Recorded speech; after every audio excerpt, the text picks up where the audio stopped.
vamos meditar hoje, conforme já está no enunciado lá, em 1 Pedro 3, do 8 ao 17. Hoje à noite, compartilho com os irmãos e amigos, aprendendo a viver com Deus, do jeito de Deus, nos piores momentos da vida. Aprendendo a viver com Deus, do jeito de Deus, nos piores momentos da vida. Você sabe que esta carta que Pedro escreve, ele escreve a irmãos que estão numa pior. Ele diz isso lá no versículo 1 do capítulo 1.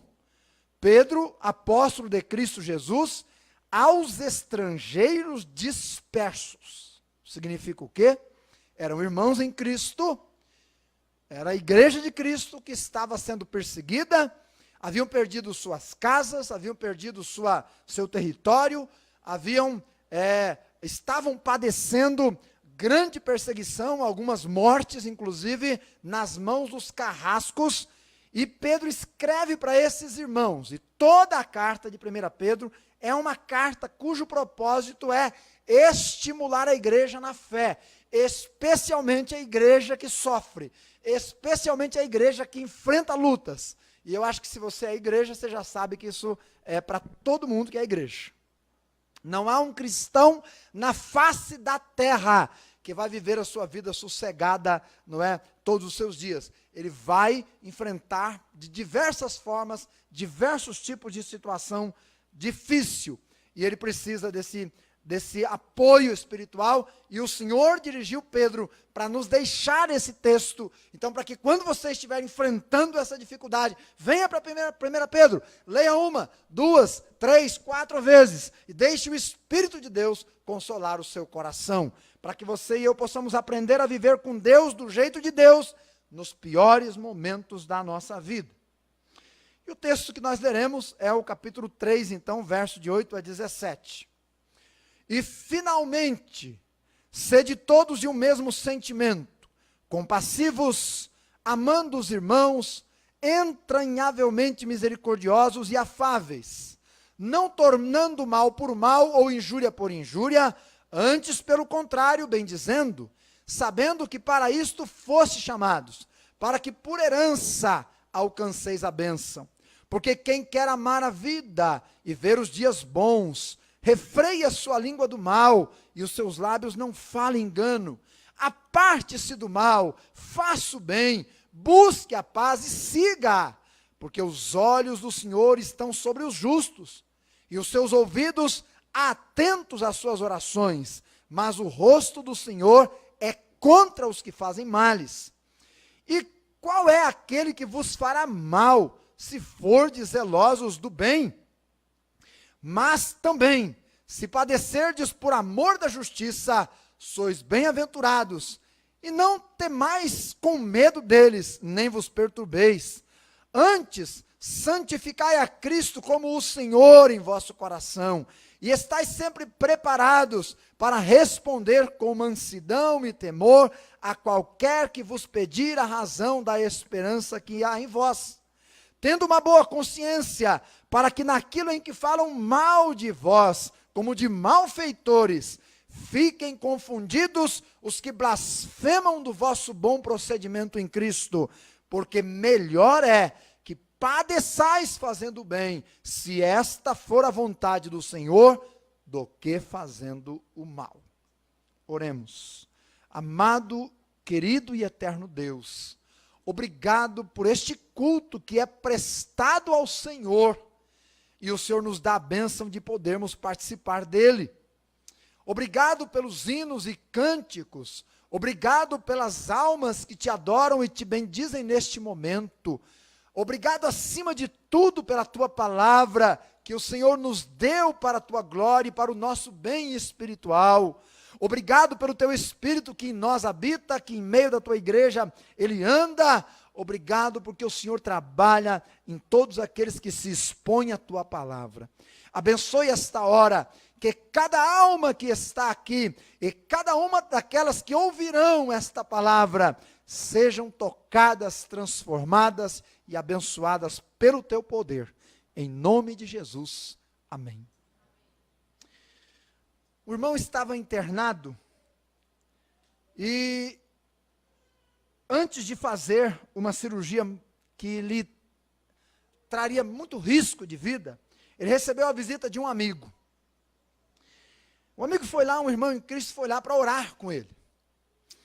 E enquanto eles estavam conversando, aquele irmão que estava internado disse o seguinte: olha, uma enfermeira olhou o meu prontuário de hoje de manhã e me disse assim: bem, pelo que eu estou vendo aqui, o senhor está se preparando para o pior.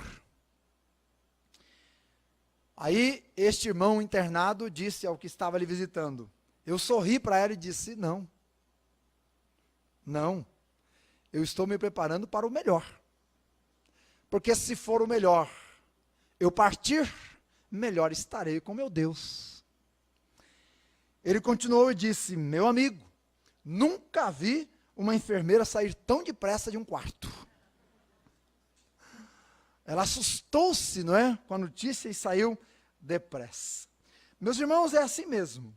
A maioria das pessoas não consegue enxergar e muito menos provar ou aprender ou entender Deus, a vida com Deus, as bênçãos de Deus nos piores momentos da vida.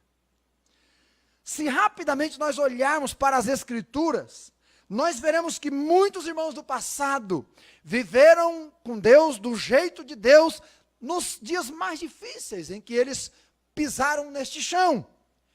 Se não vejamos, Noé, quando o mundo estava completamente corrompido, e Deus mandou um dilúvio que matou quase toda a vida do seu tempo, ele gozou a presença, a proteção e o cuidado do Senhor com toda a sua família.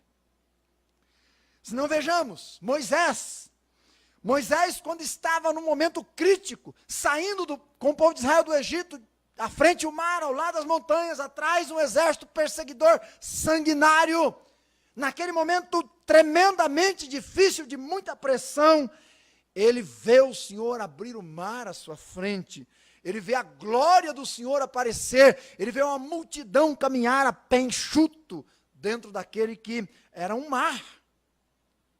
Se não vejamos, Daniel, o servo de Deus, lá na Babilônia, entre os inimigos, ele permaneceu fiel, ele foi leal ao Senhor, e por sua lealdade foi jogado na cova dos leões, podia ter sido estraçalhado antes mesmo de tocar o chão, mas naquela difícil circunstância, diz as Escrituras, que os leões nada lhe fizeram, ele gozou a presença do Criador, fechando a boca da criatura, do animal, preservando a vida do seu servo.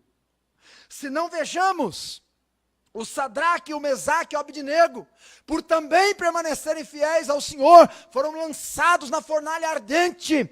Aquilo que parecia ser o fim, a fornalha aumentada em sua potência 7 vezes mais, poderia ter derretido os seus ossos rapidamente. Mas o Senhor, que passeia pelo fogo, esteve lá. E naquele momento crucial, eles provaram não só a presença de Deus, mas o poder de Deus até sobre o fogo. É por causa disto, meus irmãos, é por causa dessa presença gloriosa de Deus em momentos difíceis, que tantos homens e mulheres no passado não abriram mão de andar com Ele, de viver para Ele. Mas às vezes é por causa de não entender isso, que algumas pessoas crescem tão lentamente. Elas não conseguem suportar a prova, elas não conseguem passar o dia difícil. Elas logo abandonam os caminhos do Senhor, começam a viver uma vida devassa.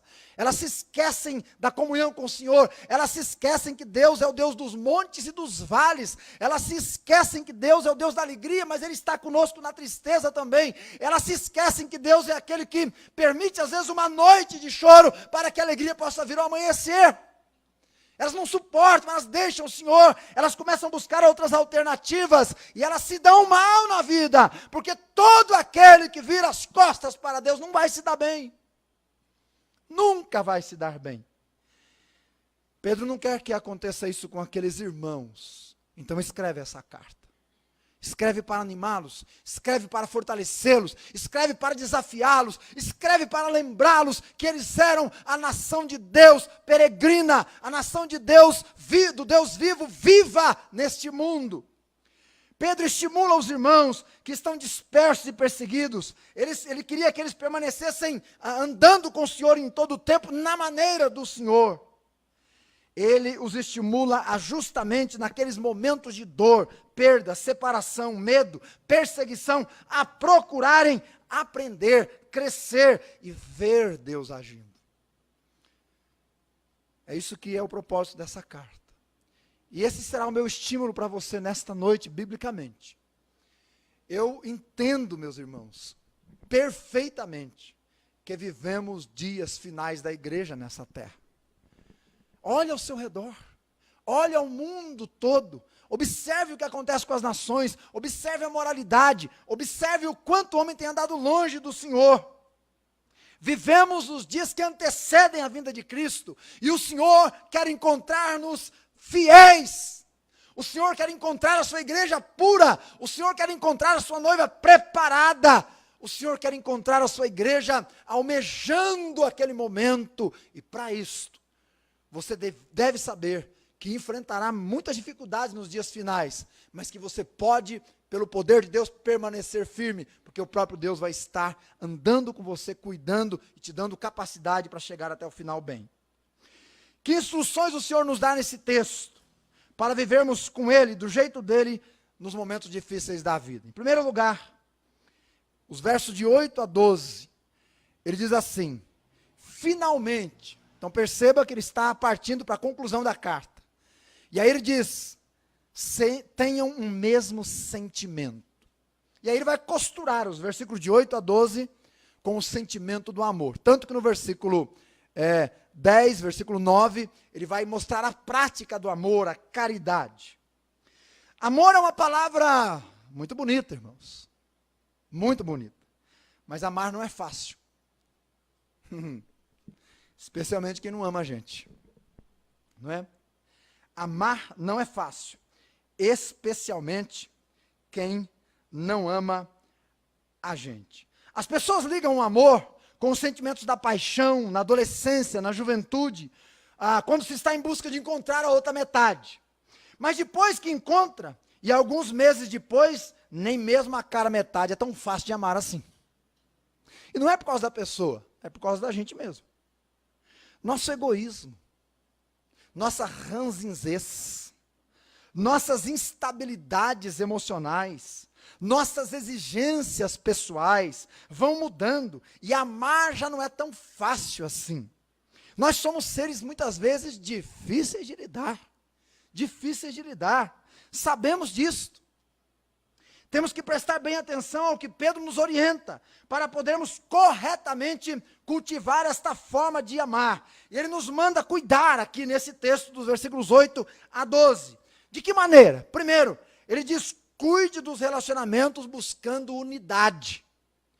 Cuide dos relacionamentos buscando unidade. Quando estávamos na viagem lá em Ipixuna, a mais de 4.000 quilômetros daqui, uma pessoa me perguntou assim: irmão, o que traz vocês de tão longe para uma cidade como Ipixuna? Longe, sem acesso de carro, só barco e avião, no meio da floresta amazônica. Aqui não tem shopping grande. O que traz vocês aqui? Eu olhei para ele e disse assim: em primeiro lugar, na direção de Deus. Em segundo lugar, vocês. As almas pelas quais Jesus morreu. Porque pessoas são importantes. Uma das coisas que nós gozamos muito nesses dias lá foi a comunhão com os irmãos. A delícia de conviver com a família de Deus no Brasil e no mundo. Que privilégio, irmãos. Então, cuide. Pedro diz assim: olha, no meio da dificuldade, você tem que ter relacionamento saudável. Você tem que ter pessoas ao seu redor. Você tem que ter irmãos que vão orar por você, andar com você, estender a mão, ajudar você no momento difícil. Meus irmãos, uma corda não arrebenta facilmente porque cada fio é um super fio. Não. Ela não arrebenta porque os fios, apesar de serem frágeis, estão unidos. Estão unidos. Não é? Assim a igreja, para se manter viva e ativa, precisa estar unida. E aí ele descreve algumas maneiras de estar unida aqui. Primeiro ele diz: unam-se no pensamento. Unam-se no pensamento. Podemos sintetizar isso da seguinte forma: nas coisas fundamentais unidade, nas essenciais liberdade, em todas as coisas o amor. É claro que ninguém vai pensar 100% a mesma coisa. Mas nós podemos aplicar essa regra simples, que vai nos ajudar a mantermos-nos unidos. Jesus orou por isto. Se você não sabia, saiba. Em João 17, 21 a 23, ele disse: rogo para que vocês sejam um, como tu, ó Pai, o és em mim e eu em ti, que também eles sejam um em nós, para que o mundo creia que tu me enviaste. Eu dei-lhes a glória que a mim me deste, para que sejam um, como nós somos um. Eu neles e tu em mim, para que eles sejam perfeitos em unidade, e para que o mundo conheça que tu me enviaste a mim, e que me tens amado, como tens amado a eles. Nem mesmo os dedos da sua mão são iguais, mas a mão, para ser útil, precisa de cada um deles. Eles precisam ser unidos, né? Quando destruímos a unidade, pecamos contra Deus e impedimos a igreja de cumprir o seu propósito. E Deus julgará tudo isso. Segunda coisa que se destaca no texto, a compaixão. Compaixão é ver a vida com os olhos do outro e sentir as dores do outro latejando debaixo da própria pele. Compaixão é ver a vida com os olhos do outro e a dor latejando embaixo da própria pele. Sabe por que um cirurgião não corta o seu próprio filho para fazer uma cirurgia no rim, por exemplo? Porque cortar o próprio filho é a mesma coisa que cortar a si mesmo. Dificilmente ele vai conseguir chegar ao final da cirurgia.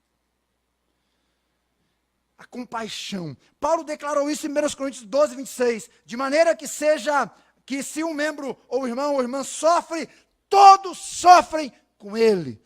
Todos são um, sofrem juntos. Terceiro, o amor fraterno.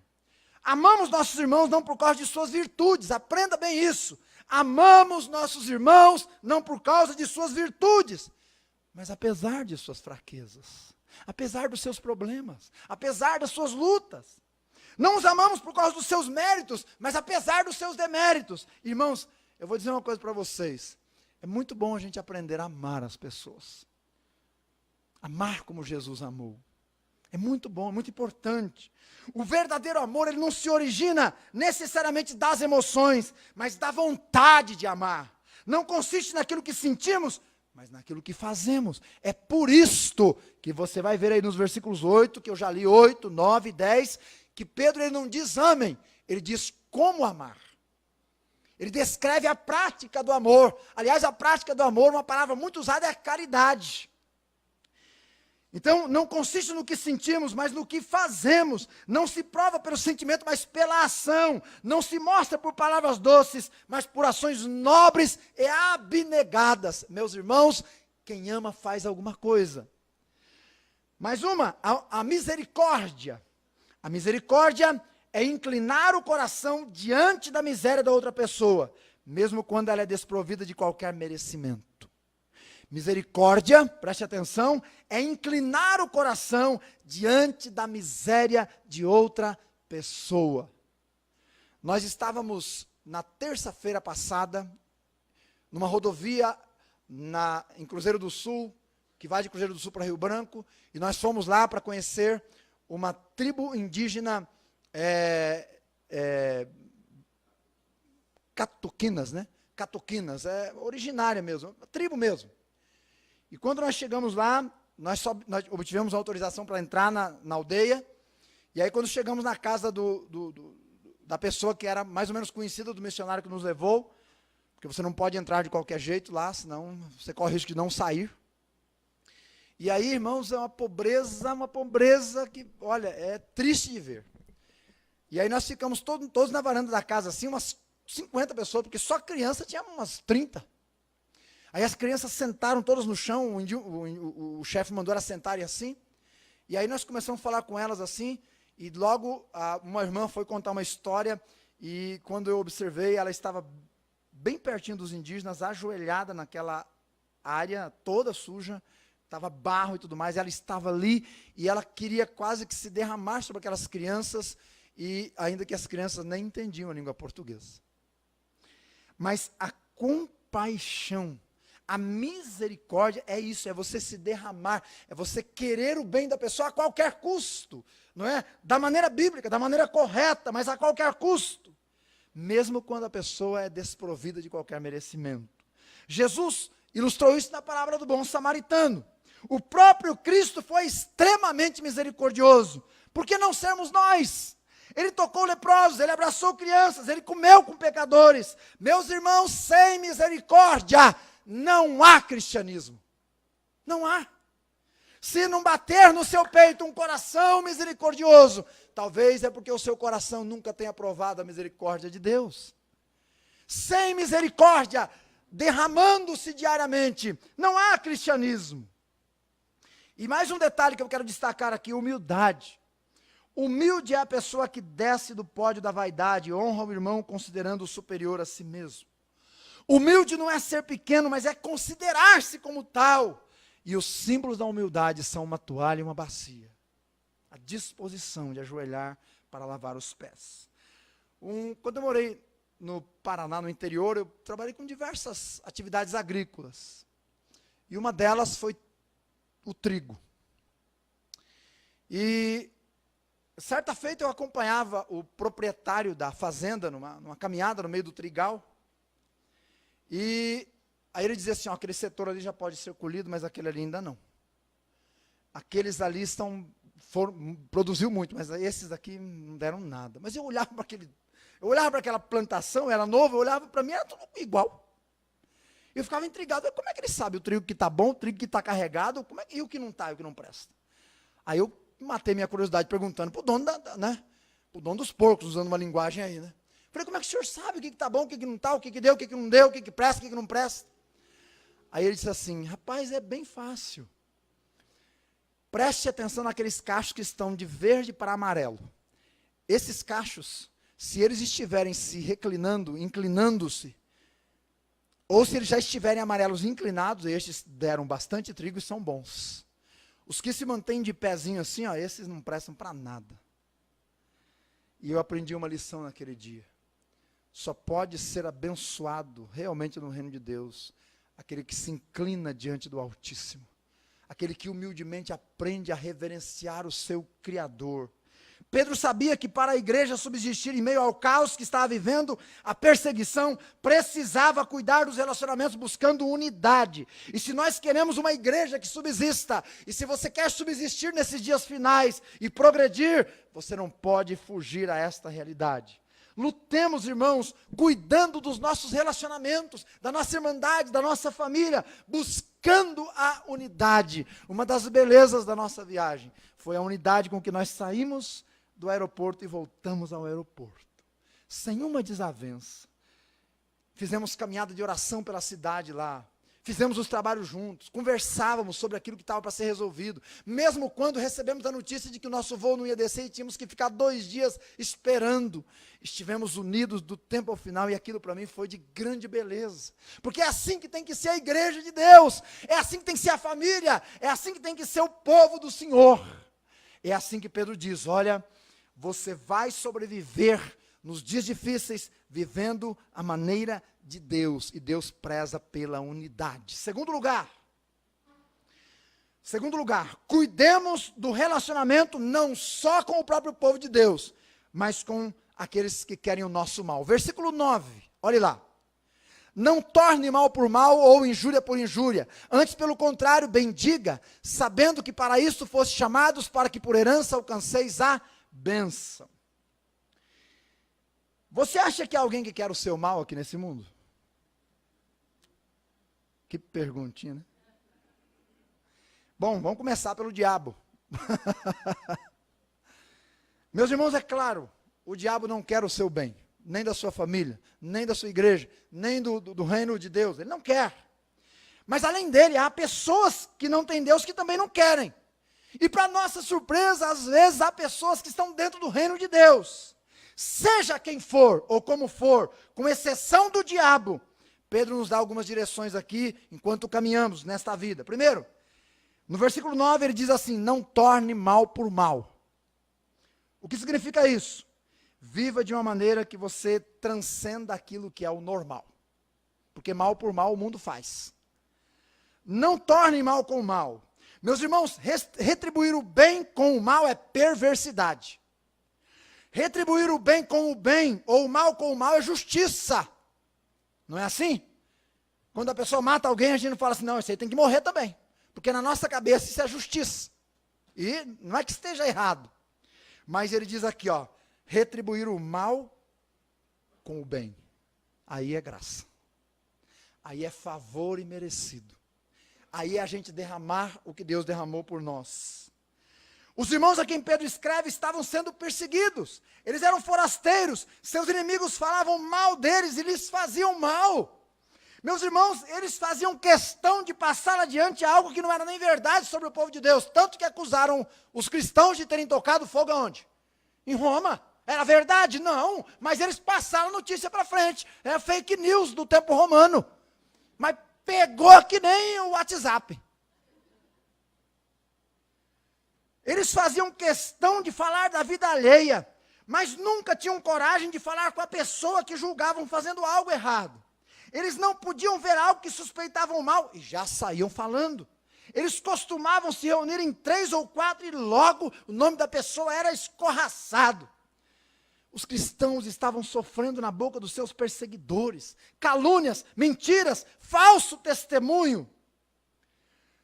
Mas como é que Pedro manda os cristãos se comportarem? Com perversidade?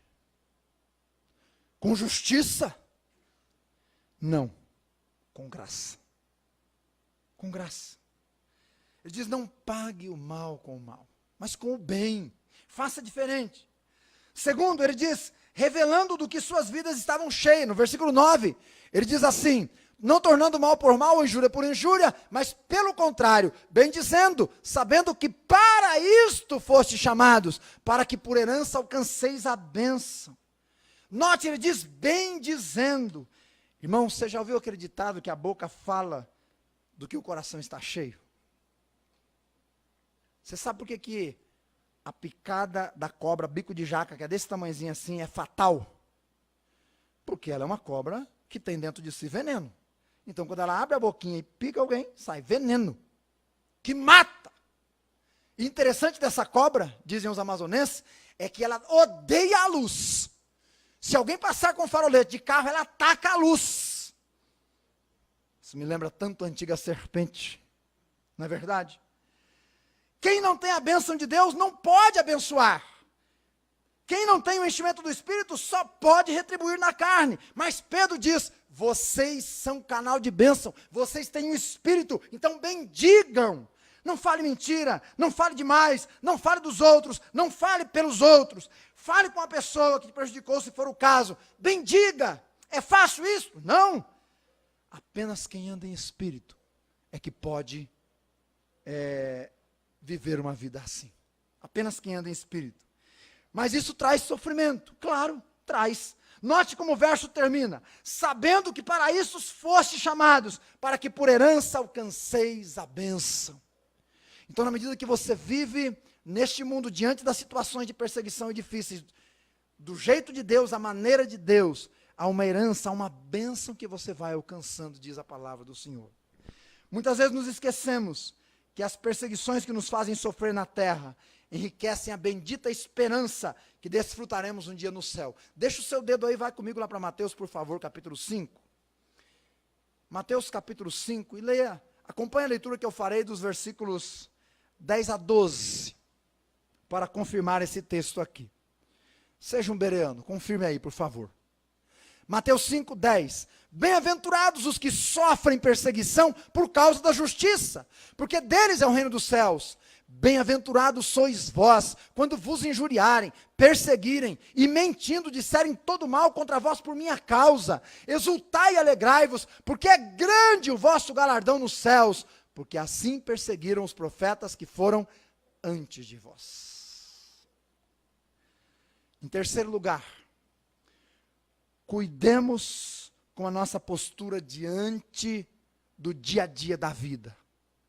Eu estou falando, irmãos, sobre aprendendo a viver com Deus, do jeito de Deus, nos piores momentos da vida. E a vida tem momentos difíceis. Nesses momentos, cuide com a sua postura, cuide com a sua maneira de encarar a realidade. Os versículos de 10 a 12 do capítulo 3 nos dizem claramente: quem quer amar a vida e ver os dias bons, aí ele dá uma lista do que deve ser feito. Embora o cristão tenha os olhos no céu, eu espero que você tenha, não é? Todos os dias, seus pés ainda continuam aqui pisando por este chão. E você vai pisar hoje, amanhã, até que o Senhor te chame. Embora você enfrente com esperança o sofrimento, o cristão não se delicia no sofrimento. Ele ama a vida, ele quer ver os dias felizes, porque a vida é bela, é um dom de Deus. E os dias felizes nada mais são do que a expressão da bondade de Deus para conosco. Agora, o fato de termos que encarar os sofrimentos não significa que sofrimentos serão empecilhos para sermos felizes. Podemos ser felizes apesar da dor. Enquanto os surdos estavam aqui fazendo a sua apresentação, meu coração emocionou-se. Aliás, todas as vezes que eu vejo esses irmãos aqui, especialmente quando eles apresentam, eu fico pensando em Isaías, que diz: quem foi que fez o surdo, o mudo? Quem foi? Aí o Senhor diz: fui eu. Ele deixa bem claro, e ele diz mais: e eu fiz eles para a minha glória. Eu fiz eles para a minha glória. Porque essa dificuldade que eles têm, é nela que eu serei glorificado. É nela que eu serei exaltado. Irmãos, e não é lindo ver esses irmãos aqui? É maravilhoso você ver a alegria deles servirem o Senhor, viverem para Deus, e a gente saber que a igreja lá está completando 40 anos, tinha mais de 300 surdos lá, o pastor é surdo, a igreja é de surdos, e vivem para o louvor do Senhor. Ah, meus irmãos, é possível viver uma vida bem, apesar das tremendas dificuldades que nós enfrentamos. Porque é na presença de Deus que encontramos a plenitude da vida e da felicidade. É na destra de Deus que há delícias perpetuamente, diz o salmista no Salmo 16:11. Pedro nos dá alguns conselhos aqui para vivermos a vida bem. Ele diz no versículo 10, você quer amar a vida e ver dias felizes? Primeiro ele diz, refreia a sua língua do mal. Então, cuidado com a língua. Uma língua carregada de maldade é um chicote que traz sofrimentos. É verdade, irmãos. Uma língua maldosa fere como espada, destrói como fogo e mata como veneno. É verdade. Precisamos clamar como o salmista: põe guarda, Senhor, a minha boca. Põe guarda, Senhor, a minha boca. Segundo, ele diz, não fale com dolo. Não fale para ferir alguém, não fale mal, simplesmente por falar mal de alguém. É o versículo 10. Falar dolosamente é falar de uma maneira que está ferindo a pessoa que não sabe do assunto. É esconder atrás das palavras a verdadeira motivação, e é enganoso isso. É bajular pela frente, mas apunhalar pelas costas. A boca de um cristão, longe de ser um instrumento de maldade e engano, deve ser uma fonte que traz alegria, glória ao nome do Senhor Jesus Cristo, e abençoa a vida das pessoas. Mas ele diz mais, número 3, aparte-se do mal e pratique o bem. Eu concordo plenamente com aquilo que o pastor Carlos disse hoje de manhã.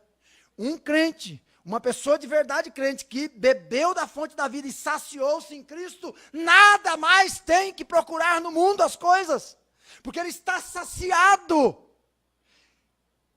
Ele agora apartou-se do mal e deve praticar o bem. Deve viver para a glória do Senhor. Meus irmãos, ninguém pode ser feliz no território da maldade, porque onde a maldade habita, a felicidade arruma suas malas e vai embora. Uma pessoa feliz pratica o bem. Pratica o bem. De manhã hoje, era 6h30, eu fui levar uma irmã com a minha esposa na rodoviária, e na volta eu passei na padaria, comprei no Natal com saudade do pãozinho de Campinas. Sabe aquela vontade que dá de comer aquele pãozinho, né, que você está acostumado? Aí eu parei lá, comprei uns pães, já comprei um litro de leite. Aí eu ia saindo assim, um senhor estava parado, ele disse, ô moço, eu já enfiei a mão no bolso, catei as moedas que eu tinha, e fui entregar para ele. Ele disse, não, obrigado, eu não quero, não é o dinheiro que eu quero. Eu falei, não. Eu falei, o que você quer? Rapaz, eu queria um litro de leite. Você não pode me arrumar um litro de leite? Como eu estava com um litro de leite, ele falou, não, isso é fácil, isso é rápido, já. Entreguei. Irmãos, ele abriu um sorriso e foi embora, feliz da vida. 1 litro de leite. Puxa vida, às vezes é tão fácil agradar, é tão fácil abençoar alguém, né? É tão fácil abençoar alguém. A Bíblia diz, no que depender de você, não é? Tenha paz com todos os homens e seja misericordioso, atue.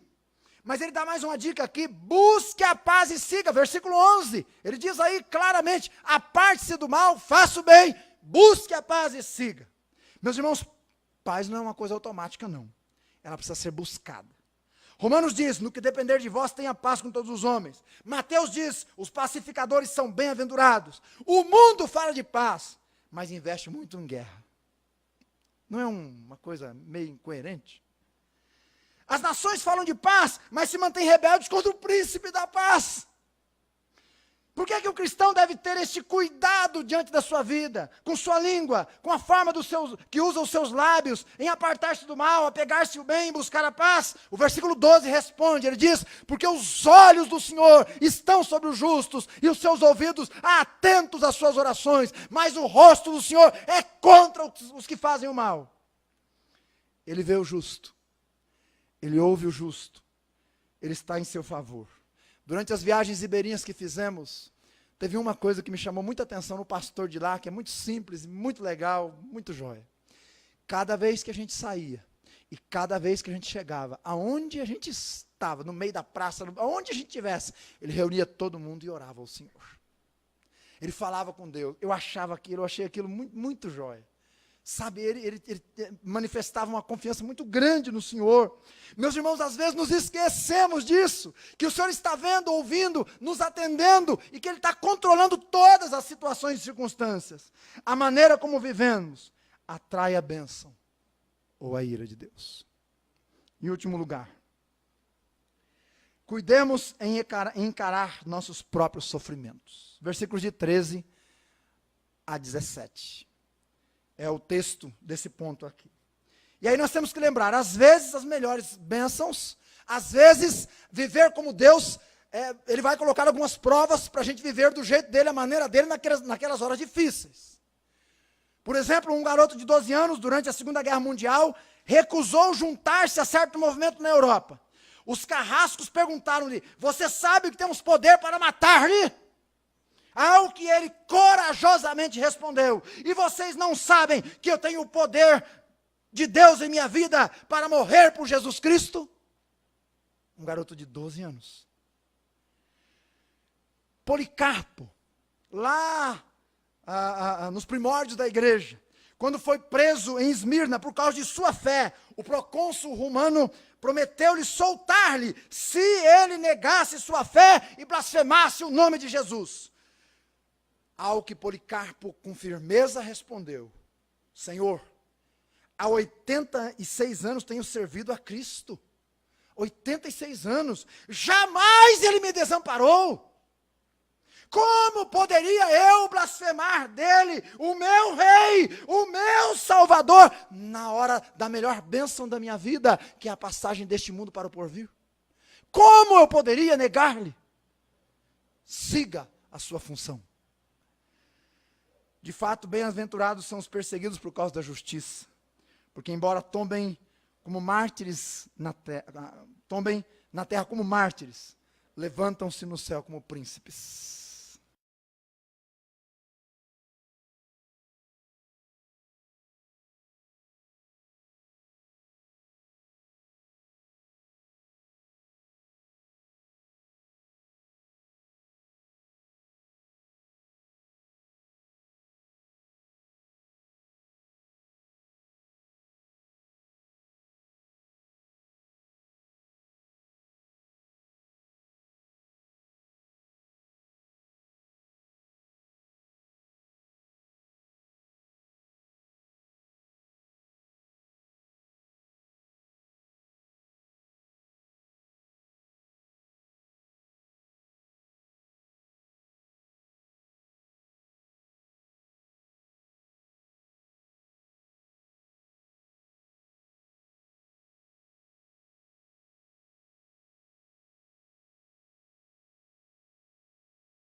Elas crescem no vale.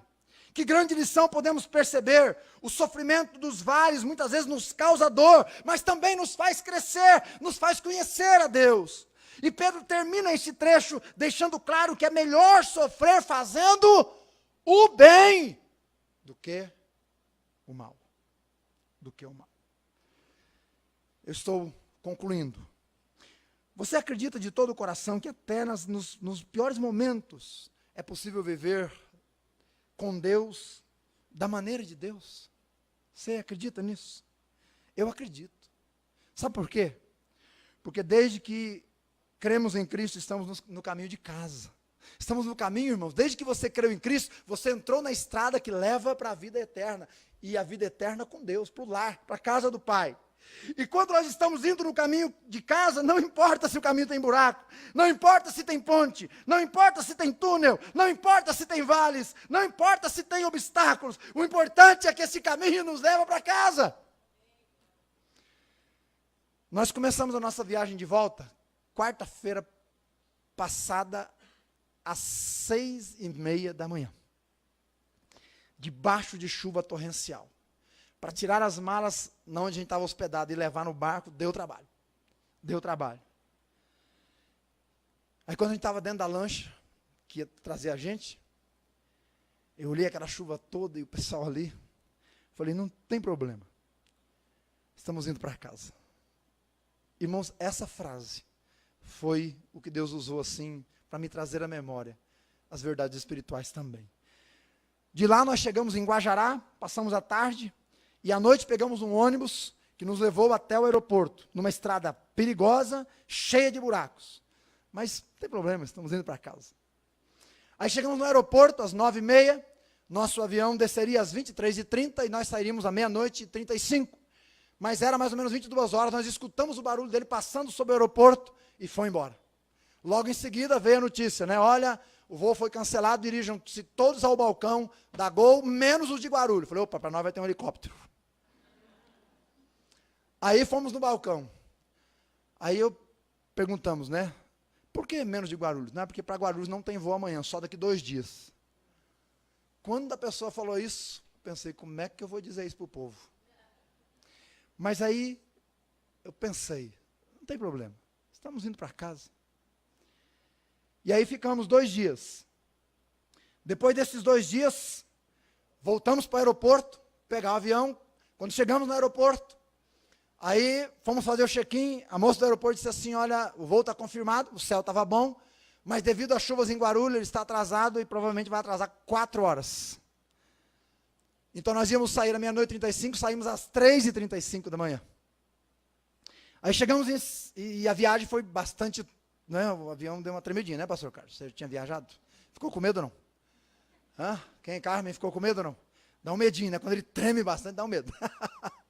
Mas chegamos em Brasília. Aí chegamos e disseram, vá no guichê 42, eles vão dar informações. Chegamos lá, eles disseram, olha, os voos estão lotados e vamos manter vocês então aí para o voo de Guarulhos. E vamos tentar remanejar aqui. Falei, tem como remanejar? Tem. Então coloca a gente para Campinas. Aí ela tentou, disse, não dá para colocar. E colocou realmente. E a gente teve que esperar, não só até as 18, mas até as 21 horas. Mas não tem problema, estamos indo para casa. Quando entramos no avião, irmãos, dentro do avião, por incrível que pareça, dentro do avião, o avião já carregado, todo mundo lá dentro, nós só esperando sair, né, 9 horas, todo mundo doido para chegar em casa, o negócio não levanta. O motor não liga, o piloto não se mexe, e aí começa uma conversinha lá na frente, digo, meu Deus do céu, o que está acontecendo? Um repórter da EPTV, não arrumou um encrenca lá? Com o aparelho, e aí tira, desce, não desce, desce, não desce, resultado, meia hora de atraso ali, né? Aí no momento que aquilo começou a subir, porque vai subindo, né? Começou a subir assim, aí o Senhor me trouxe mais uma vez essa frase, não importa, estamos indo para casa. Pedro escreve aos irmãos, irmãos, o sofrimento será grande, é difícil, ser forasteiro, perder tudo, não é fácil, mas vocês estão indo para casa. Não importa. Então, cuidem dos seus relacionamentos buscando a unidade. Cuidem do trato com os que lhe fizeram mal ou estão fazendo mal. Cuidem da sua postura diante da vida, buscando a paz. Cuidem de encarar o sofrimento na vida, não como um acidente, mas como uma oportunidade de glorificar o Senhor. Porque até nos piores momentos, a bênção de Deus. Você conhece o hino que diz, não consintas tristeza dentro do teu coração. Tenha fé firme no Mestre. Siga-o sem hesitação. Mas você sabe que a escritora deste hino era cega desde a sua infância. E que durante toda a sua vida serviu ao Senhor fielmente até a morte. Porque até nos momentos difíceis da vida, podemos viver com Deus à maneira de Deus. Ademais, irmãos, que importam os problemas, que importam os buracos, que importam os obstáculos, as perseguições, as lutas. Afinal, estamos no caminho que leva para casa. Que importam a bênção de Deus mais profundas para aqueles que enfrentam as dores profundas. Pedro diz, santifique Jesus no seu coração. Mantenha Ele como seu Senhor, mantenha Cristo no centro da sua vida, mantenha Cristo no centro e você vai ver Deus do jeito dEle nos piores momentos.